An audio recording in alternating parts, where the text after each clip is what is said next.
दोस्तों, भगवान श्री कृष्ण ने मनुष्य के ऐसे 9 लक्षणों के बारे में बताया है। यदि किसी व्यक्ति के अंदर यह 9 लक्षण दिखाई देते हैं तो वह कोई साधारण मानव नहीं है। श्री कृष्ण ने ऐसे मनुष्य को सर्वश्रेष्ठ कहा है, क्योंकि साधारण मनुष्यों में ऐसे लक्षण नहीं होते हैं।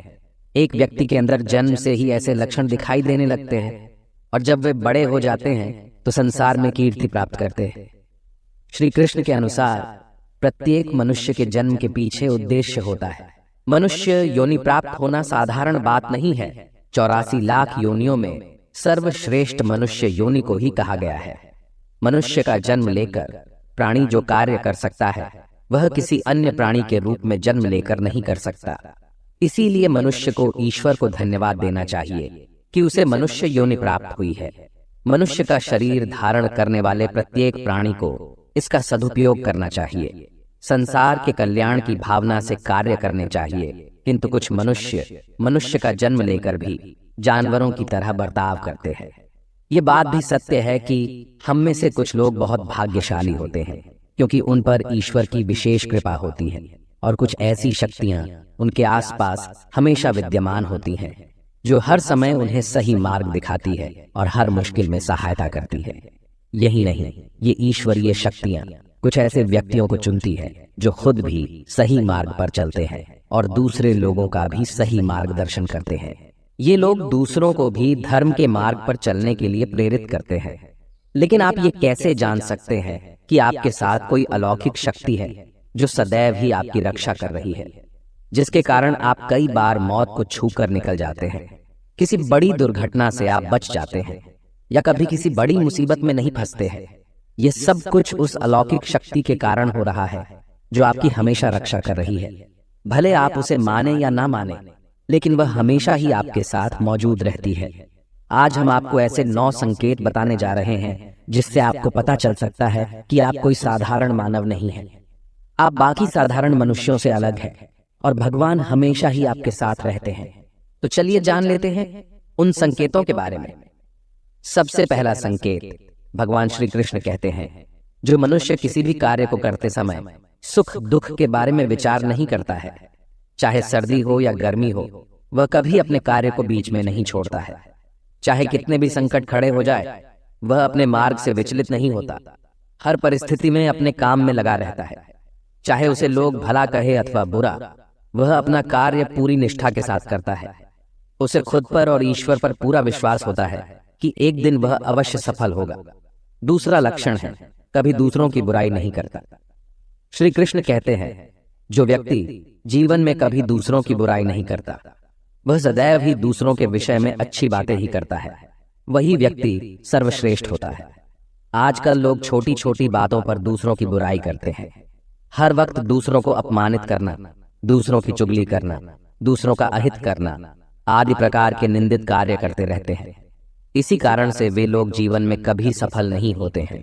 तीसरा संकेत है, जो व्यक्ति अपने दैनिक कार्यों से बचा हुआ समय ईश्वर की भक्ति, आराधना और नाम स्मरण में व्यतीत करता है और ईश्वर को ही सत्य मानते हुए उसकी अनुभूति करने में समर्थ होता है। वास्तव में उस व्यक्ति के आसपास एक ईश्वरीय शक्तियों का पवित्र घेरा होता है, जिसके कारण उसे ईश्वर का आभास होता रहता है। इन लोगों को ईश्वर पर पूर्ण विश्वास होता है। चाहे दुख हो या सुख, ये हर परिस्थिति में ईश्वर को याद करते हैं और कभी ईश्वर का अपमान नहीं करता है। चौथी बात, जो व्यक्ति समाज के प्रति अपना दायित्व समझते हुए अच्छे और पुण्य के काम करता है, मुसीबत में फंसे लोगों की तथा गरीब और लाचार व्यक्तियों की मदद करता है, आपदा और विपदा आने पर पशु पक्षियों की मदद करता है, बुजुर्गों का तथा शरीर से अपंग व्यक्ति का कभी अपमान नहीं करता, कभी किसी को हीन समझकर उसका तिरस्कार नहीं करता है, वह मनुष्यों में सर्वश्रेष्ठ होता है। हर व्यक्ति में ऐसे गुण नहीं होते हैं। जिन लोगों पर ईश्वरीय कृपा होती है, उनके अंदर ही ऐसे लक्षण होते हैं, जो खुद पुण्य के काम करता है और दूसरों को भी ऐसे काम करने के लिए प्रेरित करता है। पांचवा संकेत है, अन्याय नहीं करता। श्री कृष्ण कहते हैं, जो व्यक्ति कभी दूसरों के साथ अन्याय नहीं करता, कभी दूसरों का धन नहीं हड़पता, कभी भी दूसरों की मजबूरी का फायदा नहीं उठाता, वही व्यक्ति श्रेष्ठ होता है। जो मनुष्य कभी दूसरों की आजीविका पर चोट नहीं करता और ना ही कभी दूसरों से घृणा करता है। वह मनुष्य संसार में कीर्ति पाता है। छठा संकेत है पूर्वाभास होना। संसार में कुछ ही लोगों के पास एक अनोखी शक्ति होती है जिससे उन्हें भविष्य में होने वाली कुछ विशेष घटनाओं का आभास पहले ही हो जाता है। भविष्य में कुछ बुरा होने वाला होता है तो उसका पता इन्हें पहले ही चल जाता है। इनका मन अचानक ही बेचैन हो जाता है। आसपास के वातावरण में इन्हें बदलाव महसूस होने लगता है। प्रकृति में इन्हें कुछ ऐसे दृश्य दिखाई देते हैं जो अशुभ चिन्ह होते हैं, जिससे इन्हें पता चल जाता है कि कुछ बुरा होने वाला है और ये सावधान हो जाते हैं। सातवां संकेत है कुछ लोगों को हमेशा अपने आसपास एक विशिष्ट प्रकार की सुगंध का अनुभव होता है। हमेशा सुगंधित फूल, धूप, अगरबत्ती या कपूर जैसी पवित्र सुगंध का झोंका सा हवा में तैरता हुआ सा महसूस होता है, तो यह उसके आसपास ईश्वर की उपस्थिति का संकेत होता है और देवी देवताओं का आशीर्वाद उस व्यक्ति पर होता है। आठवां संकेत है दोस्तों, हमारे शास्त्रों में ब्रह्म मुहूर्त का समय बहुत ही शुभ माना जाता है। यह दिन का सबसे महत्वपूर्ण समय होता है। शास्त्रों में इसे देवताओं का समय कहा गया है क्योंकि इस समय पर वातावरण में एक अनोखी सकारात्मक ऊर्जा का संचार होता है। इसीलिए शास्त्रों में ब्रह्म मुहूर्त को ही जागने के लिए सर्वश्रेष्ठ माना गया है। दुनिया में ज्यादातर लोगों की नींद ब्रह्म मुहूर्त के समाप्त होने के बाद ही खुलती है, परंतु अगर किसी व्यक्ति की नींद रोज ब्रह्म मुहूर्त पर अपने आप खुलने लग जाती है तो यह एक अलौकिक संकेत समझा जाता है। नित्य ब्रह्म मुहूर्त पर जागने वाले लोग जीवन में कभी पराजित नहीं होते हैं। इस समय पर जागने वाले लोग सदैव प्रसन्न चित्त रहते हैं और ईश्वर की भक्ति में अपना मन लगाते हैं। इनकी बुद्धि अन्य लोगों से तेज होती है और ये बहुत ही समझदार होते हैं। ब्रह्म मुहूर्त पर जागने वाले लोगों का मन जलाशय की भांति शांत होता है। ये कभी क्लेश और लड़ाई झगड़े नहीं करते हैं, कभी वाद विवाद में नहीं फंसते हैं। ऐसा व्यक्ति निश्चित रूप से ईश्वर की इच्छा के अनुसार ही ऐसा करता है। उसे ऐसा करने के लिए ईश्वरीय शक्तियां ही प्रवृत्त करती हैं।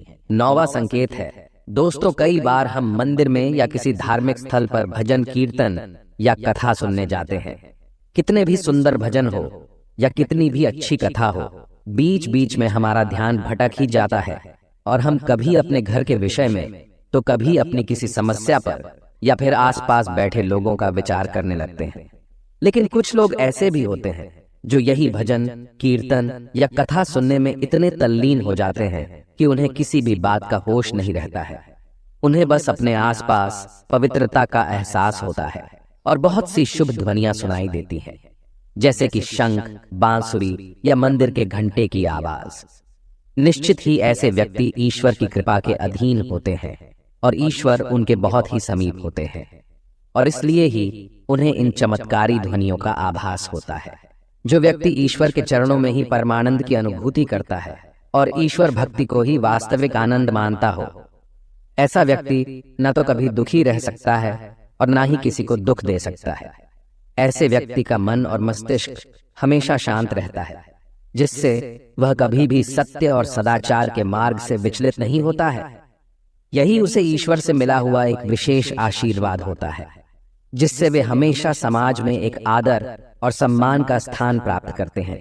अगर आप स्वयं की पत्नी के प्रति वफादार हैं, कभी आपने पत्नी के साथ धोखा नहीं किया है, कभी किसी पराई स्त्री से किसी भी प्रकार का रिश्ता नहीं रखा है, आप पराई स्त्रियों को माता और बहन मानते हैं, तो आप धन्य हैं। अगर आप स्त्री और केवल अपने ही पति से प्रेम करती है, अपने ही पति की वफादार है, अपने ही पति को सर्वस्व मानती है, आपके मन में कभी पराय पुरुष के लिए विचार नहीं आते हैं, तो निश्चित ही आप एक महान पतिव्रता स्त्री है। आप पर माता लक्ष्मी की कृपा सदैव बरसती रहेगी। अगर आप कभी किसी के साथ छल नहीं करते हैं, लोभ और लालच के लिए मित्र तथा परिवार के साथ दगा नहीं करते हैं और कभी अशोभनीय कार्य नहीं करते हैं, सभी के साथ मिलजुल कर प्रेम से रहने का प्रयास करते हैं, तो आप निश्चित ही पुण्य आत्मा हैं। आपके उस घर में होने से उस घर में सुख शांति का वास है। आपके कारण ही आपके परिवार के लोग पापों से मुक्त होकर सुखपूर्वक जीवन जी रहे हैं। तो दोस्तों, ऐसा समझना चाहिए, अगर किसी व्यक्ति में ये संकेत होते हैं तो उस व्यक्ति पर ईश्वर की विशेष कृपा है